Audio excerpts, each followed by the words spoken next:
Hi hello എല്ലാവർക്കും the passionate ലേഡിയിലേക്ക് സ്വാഗതം. അപ്പോൾ ഞാൻ ആദ്യമായിട്ട് ടേസ്റ്റ് ചെയ്യുന്ന ഒരു സാധനമാണ്, ഫുഡ് ഐറ്റം ആണ്.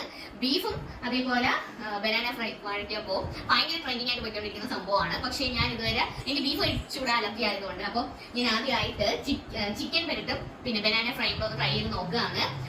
ചിക്കൻ പെരട്ടാണ് നമ്മൾ പറഞ്ഞതെങ്കിലും അത് ചെറുതായിട്ടൊരു കറിയാണ് അവർ തന്നതെന്ന് തോന്നുന്നു. എന്തായാലും ടേസ്റ്റ് ചെയ്ത് നോക്കാം.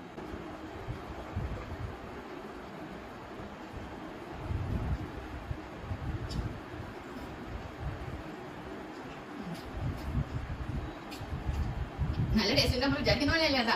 ഈ വാഴയ്ക്കൊപ്പം ഇറച്ചി തമ്മിൽ കോമ്പിനേഷൻ ഇല്ല. നമ്മൾ പെട്ടെന്ന് കേൾക്കുമ്പോൾ ഒരുമാതിരി തോന്നുമെങ്കിലും സത്യത്തിൽ നല്ല ടേസ്റ്റ് ഉണ്ട്. എനിക്ക് ഭയങ്കരമായിട്ട് ഇഷ്ടമായത്. അപ്പൊ ബാക്കി ചേർക്കട്ടെ. പിന്നെ അതിനോടൊപ്പം നമ്മുടെ കട്ടൻ ചായയും